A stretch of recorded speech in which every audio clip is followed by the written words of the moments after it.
Hi, I'm David Decero, and in today's video we're going to talk about the male reading crisis. The reading crises we find ourselves in today. When I've seen other creators, bring up this topic, my initial reaction was like, whatever, everybody's reading less, I think, who cares? But actually, after a split second, as soon as I hear myself say that out loud, as soon as I think that thought, I go, oh, I do. I care. I care so much about that, actually. It's so important. It might be one of the most important things in today's society. It is literally the cure for brain rot. It is the antidote for TikTok, for Reels, for Shorts, for all this short form content that's destroying your brain. Like, it is the thing to strengthen your mind, like going to the gym, but literally for your attention span. Like, holy shit, this is wildly important. So yeah, I know, most people are like, who cares? But you should care. Reading will make your life better. It's such a massive benefit. If you read for like 15 minutes before bed, you'll go to sleep more relaxed, more focused, happier, probably, unless you're reading something real sad. But then, experience in motion and letting those things out are great things also. So I want to encourage everybody to read more. I don't give a fuck if you're reading the back of cereal boxes. I don't care if you're sitting behind somebody in public for some reason and you see them write a massive paragraph, probably to their significant other, and you read that. You're over the shoulder and you're like, what is that? I mean, reading's reading, and they might be like, hey, what are you doing? That's weird. And you could be like, look, I'm invested in this storyline now. You should just pretend I'm not here. Just keep texting. I need to see how this argument resolves. Probably not well. Maybe they get back several text messages that are longer paragraphs and you're like, oh man, buddy, you're cooked. And he's just like, hey man, maybe you can help me out. And you're like, no, I'm just reading. But maybe you help him out. I don't know. I don't know where I'm going with this. But what I'm saying, right, I'm losing focus. I should read more. Now in today's video, I'm going to go over some statistics on how much guys are reading. Also, we'll go over one reason I think women are reading more. Then I'll give you some tips for getting started reading if you haven't read in a while. Then I'll also recommend you a book if you're a fantasy reader that I think is a good place to start. First up, statistics. So the top two articles I can find on the subject, one of them is from Vox. And that article came out in January of 2025. And it's behind a paywall, which is super annoying. It brings up a Pew study that found that 73% of men and 78% of women have read a book in the last year. Now, man, that's nothing. I bet the study has like a 3% margin for error. Like, that is nothing. That is whatever. The other article was from art.gov, and that also came out in January 2025. They even mention the Vox article, but in this article, they reference studies from 2012, 2017, and 2022 and compare the data. In 2012, 54% of women read fiction versus 35% of men. Now in 2017, the numbers dropped for both men and women. 50% of women read fiction versus 33% of men. Then in 2022, the numbers dropped again. 46% of women and 27% of men read fiction. Now, throughout all of those years, the thing that pretty much remains constant is that there's a 19-point reading gap between men and women. Now, that study feels a little more significant. If there is a 19-point gap, okay, why might that be? Now, if we just looked at those two studies, you might think like, okay, well, the second one is just reading fiction. Obviously, it doesn't count how many people are reading nonfiction. Do men read more nonfiction? I don't know. How would that affect the numbers? In the Vox article with the Pew study, I don't know enough about the data. Why is that one so close? But to say that 78% of women and 73% of men, just not even based on like hard facts, just based on vibes and just, out of all the people I know, do 78% of the women I know read and do 73% of the men I read? No, definitely not. And I know a lot of readers. I know a lot of nerdy and creative folks and people who just love to read. And still, those numbers seem a little high or inflated. The research paper referenced in the art.gov article having 46% of women versus 27% of men feels a lot more accurate. Now, I kept digging, so back as far as 2012, women have been reading more. And so I was like, okay, at what point in time were men reading more? Like, just how far back do we have to go? Has it always been like this? Because maybe it has. And I think I found the turning point. I found an article, a New York Times article from 1983 that talks about how women are finally reading more than men. Now, why is that? The entire time, my gut feeling has been that as long as the literacy rates were equal for men and women, as long as that's been a thing, I feel like it's probably been the same. Women have been reading more. That's just has been my gut feeling. I looked into literacy rates as far back as 1976. So this is on data.worldbank.org. So the literacy rate for females aged 15 and above was 57% in 1976. Now, for males, that would be 75. So it's a pretty big gap, right? That's about a 20-point literacy gap where 75% of men know how to read and only 57% of women. Now, as time went on, that gap narrows a bit. So in 1983, the time of the New York Times article that says women who used to read less than men now read more than men. At that time, we look at 1983, 62% of women were literate versus 78% of men. So that's about a 16-point gap. It only went from being an 18-point difference to a 16-point difference, but when women were within 16 points of men as far as the literacy rate, they were already reading more than us as early as 1983. So I feel like it's just been like this. And let's see, now, as current as 2023, it's 84% to 91%, and they're blowing us out of the water.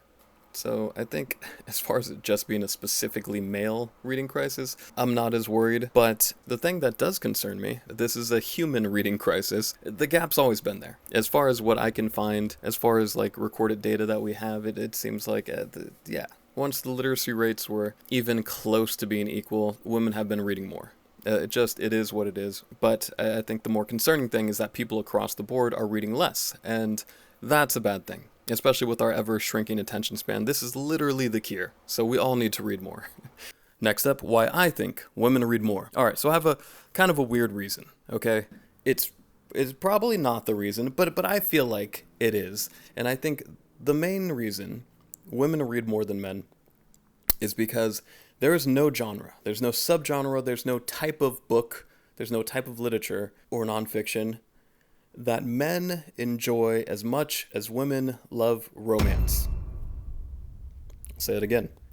There's no type of written word that men enjoy as much as women love romance. I mean, romance outsells everything. Why do you think romantasy is a thing? Like, sure, fantasy books, have a fan base, but if you throw a lot of romance in there, enough to call it a romantasy, you'll probably sell more copies.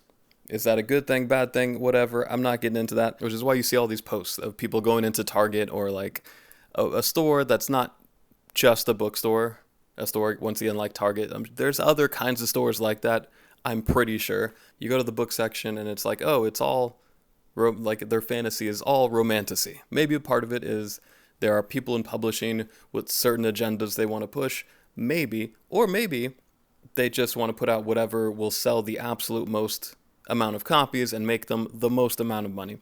I personally think that's it. I think that's why you go in and you see romantasy, because it makes the most money. That's what publishers care about at the end of the day. They just want to make the most amount of money as possible, so they shove out whatever they think will make the most money. And women love romance. My girlfriend is a really picky reader for every genre except romance. She will read anything that's romance. If there's romance in it, it's like the stuff when you're at the grocery store and you're about to check out and like there's the candy and there's a couple random books that are romance usually, or like crime thrillers. But she's really picky when it comes to crime thrillers. But romance, it seems like she'll just grab anything. So if that's the reason, how do we balance out the scales, right? How do we equalize this?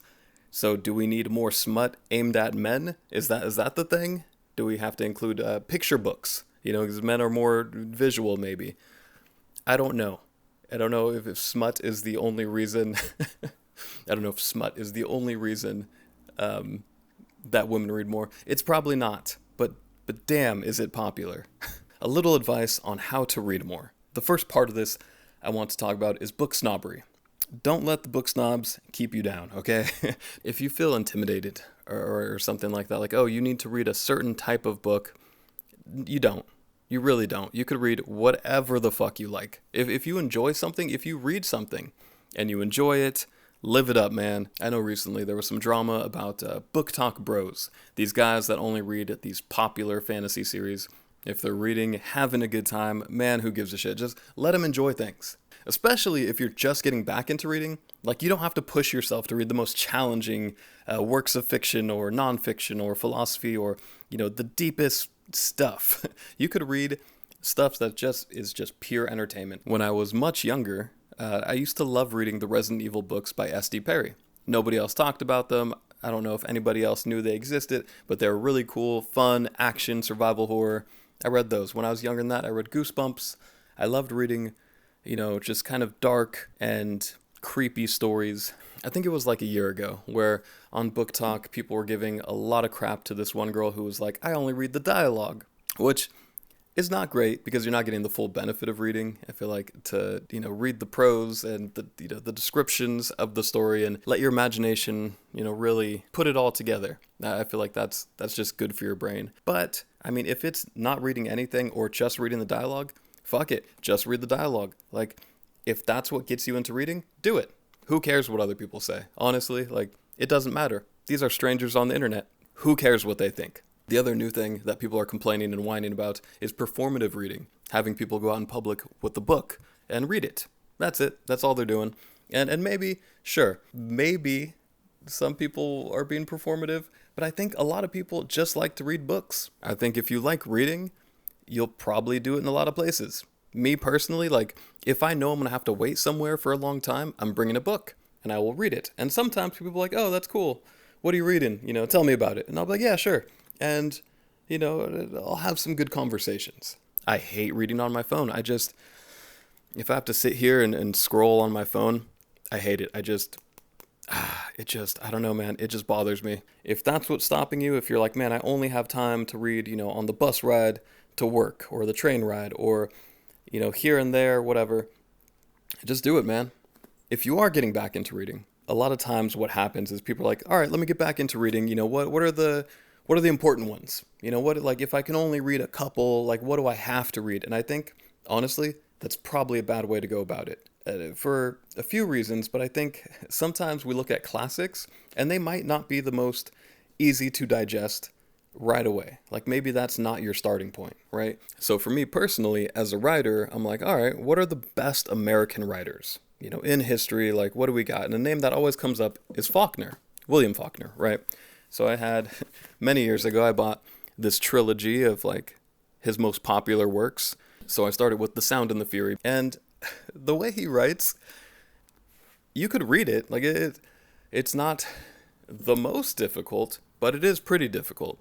If, 100 years from now, people read somebody say something like Skibbity Toilet and Riz and things like that, they'd be like, what the fuck are these people saying? I have no idea. And so a bunch of times I would read something and then have to be like, all right, wait, what did he mean by that? Okay, then go back over it and oh, okay, I get what he's saying. So it kind of slows the pace down. It's not the most enjoyable read. So if you're just trying to build yourself up, it's a lot like going to the gym, right? You don't walk in there, go to the bench press, throw, 345s on each side and yeah, I'm going to get strong. You probably won't get it off the rack, but if you did, you will probably decapitate yourself with the bar. You don't just jump into the deep end if you don't know how to swim. That's not how most things work. So start off easy. Start off with something. Read a magazine. Maybe read a funny little short story. I really like horror anthologies for this purpose, or fantasy anthologies. Any collection of short stories, because you could just read one and then you're done. If you're into horror, Books of Blood is a cool and really weird place to start, but they have some pretty gruesome and crazy stories. I'll try to show some covers of some good anthologies that I think at least are really cool. But if you're a fantasy fan, hell, even if you're not really a fantasy fan, one book I always recommend to my non-reader friends to hey, if you want to get into a big series, if you want to get into fantasy, I love fantasy, but you don't want something where you're diving into elves and orcs and all this crazy high magic. You want something more grounded in reality that will, take your hand and slowly pull you along into magic and other things. One story I always recommend is The Warded Man by Peter V. Brett. You see this? It's got some good wear and tear. I've read this a lot. I love this book. I think it's a great place to start if you don't read a lot of fantasy, but you want to start reading fantasy, or, I mean, just reading in general. It's a great story about our main character, Arlen Bales, who's, grows up in a small town on a farm, and he's going to grow up to be somebody who changes the world. And that's all I really want to say about that, other than, I guess, every night when the sun goes down, demons come up out of the ground. And they have to figure out how to deal with that. They don't really know why it's happening. They just have to deal with it. And despite having demons that come out of the ground and magic in the story, it feels really grounded, and like these are really human problems, and all the interpersonal connections and relationships, the human to human drama really takes center stage a lot of the time. And it's so good. It's so good. So easy to read. Peter V. Brett is an incredible writer. So if you're like, man, I have no idea, I would try that one. It ends up being a 5-book series, but if you just want to read the first one, you can. It's a satisfying enough experience. There's 5 books, and then there's the sequel series. You don't have to read all that again, but that one's a great story, and I highly recommend it. And if you want to read faster in one easy step, just watch this next video.